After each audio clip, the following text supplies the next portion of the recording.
Basically, the first thing I try to do is not go to the shops. Hello, it's Rochelle, as you know. Welcome back. I hope you're really well.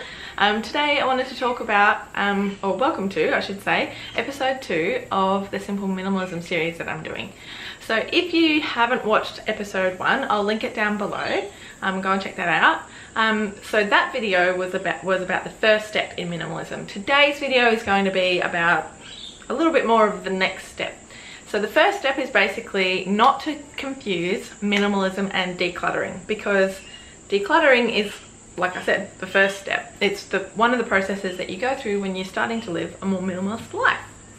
So number 2 is to figure out how you want your lifestyle to be as a new minimalist or as a minimalist. Do you want more time freedom? Probably. Do you want more money freedom? Probably that too. Do you want time to do the things, well, that's still time, isn't it? Do you want to spend less time doing certain things? Probably. A lot of those things are part of minimalism. For me, it's also, minimalism is very closely linked with environmental sustainability, so I try really hard not to buy things I don't need, specifically for the decluttering and keeping my house nice and tidy, but also for not buying it for the sake of it and then having to store it, and then it's kind of impacting the environment by owning it. By having bought it, I'm creating demand in the supply chain or in the product development chain, or however, like whatever you want to describe it as. That means that more production is being made for stuff that we don't really need, and they don't need to make it. So to me, minimalism is not just about keeping your house tidy, it's also about your lifestyle, and it's also about the world around you. I'm in my kitchen today and I want to talk to you about appliances. Yeah, so I want to talk to you about the appliances I do own and the appliances that I don't own. So first of all, I'll tell you about the things that I do have. And we do have, as you can see sort of here, a Thermomix, which I've had for about 4 years, 3 years maybe, and I used it a lot initially. It is my intention to learn a lot more about how to use it, even though it's already 4 years old. I basically was only making smoothies in it. But of course, we also have our NutriBullet, which I have to say is brilliant. We only got this, Rolly decided that he wanted it because he wanted to make smoothies, and I have to say we got it about 6 months ago, and he has used it almost every single day, and I've used it almost every single day too. It's a lot easier to keep clean, it does a really good job. And I wish that I just had have gotten that instead of the Thermomix, to be honest. I hate to say it, even though the Thermomix is amazing and I will get a lot of use out of it, it could have done the job that I was looking for, to just get a NutriBullet.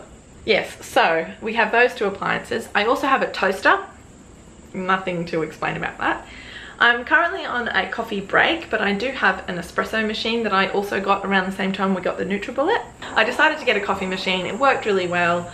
I became a little bit too addicted to coffee though, and I found that I was not isolating myself, but I found that I was staying home a lot more, and even though it was a lot of effort to go for a walk, it was really good for my mental health to get out of the house and see people. So I'm on a coffee break. It's day 10 today. It feels kind of weird because I have almost more energy than I ever have when I have coffee.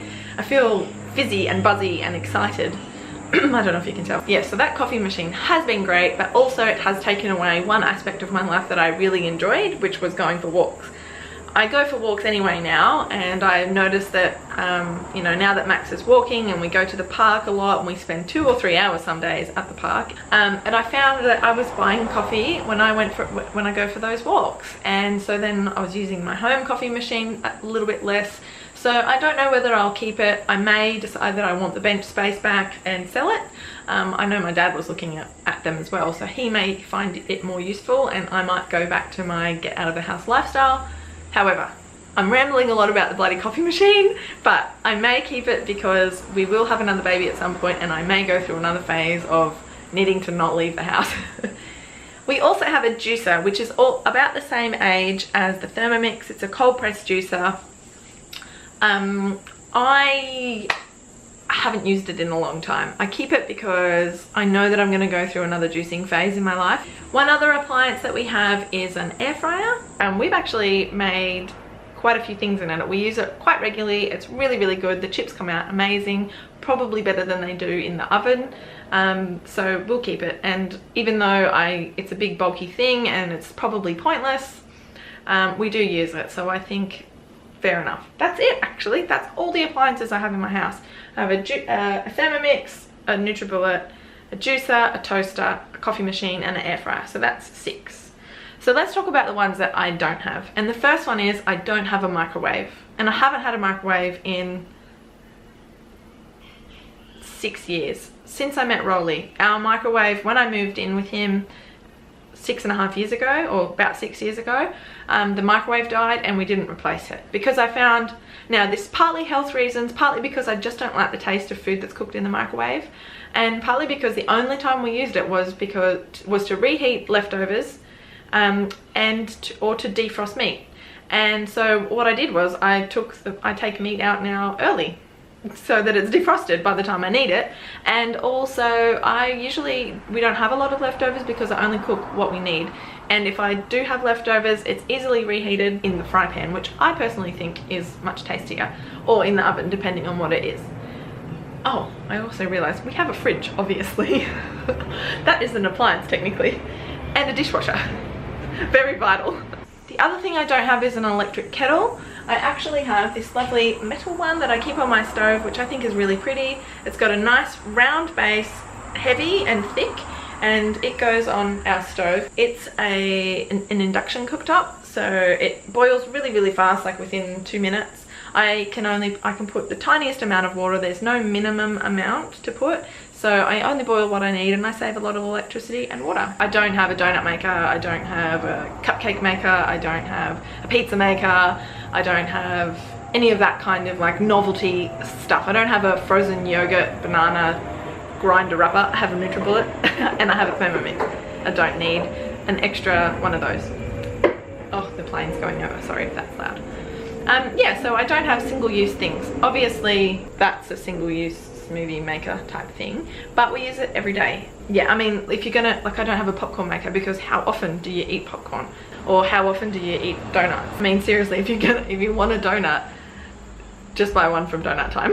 They're much better than well, unless you're a super baker. Okay, so my point here is that over the years, I figured out what we do and don't need. If we're going to buy something, it has to go through a pretty stringent test of, do we actually need it? So when Rolly wanted to buy the NutriBullet, I was like, just use the Thermomix. And he had pretty good reasons of why he didn't want to do that. He's scared of using the very expensive equipment. It's easier to clean. This comes with a cup to take on the go. It comes with a lid so he can put it in the car and take it with him because he does leave for work quite early.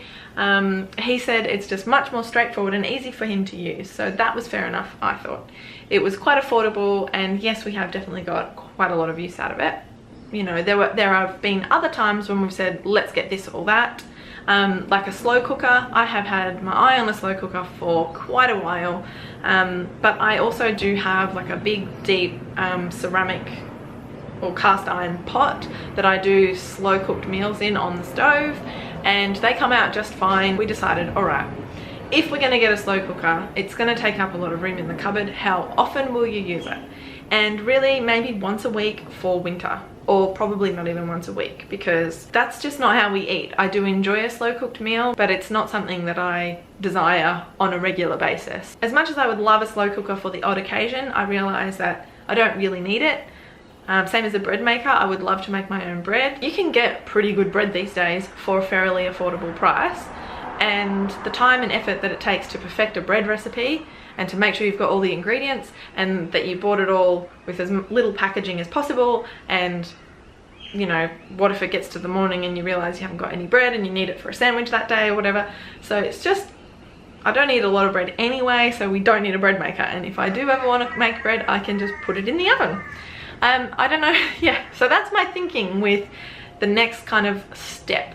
What is it that you, in terms of minimalism, like what is it that you actually need? Do you have the space for it? Are you going to use it regularly enough to warrant having it and buying it? So decide for yourself what's going to suit your personal lifestyle, not based around what the rest of the world is doing, but what actually suits you, I think is the way to go. Like that is basically how I try to approach things and how it has worked for me. I'm by no means perfect. I still get completely sucked into things. Once you've decluttered, it's important to figure out how to keep the clutter away. And the best way to do that is to figure out what you actually want to bring into your home and what is really relevant in your lifestyle. So thank you so much for watching. I hope that this has been really useful. Next episode is going to be a little bit more of a my minimalist beauty routine, and I think you're gonna love it because it's quite short. Yeah, so if you like this video, please leave me a comment down below. Let me know what you like, let me know your thoughts. I'm hoping to do one of these videos once every 1 or 2 weeks, but also do travel videos. I also do day in the life videos of our life as a young family, and managing, working from home, running a business, making creative YouTube videos. If you want to keep updated with all of that stuff and how we implement minimalism in our life, thanks so much for watching. I really appreciate it. Mwah!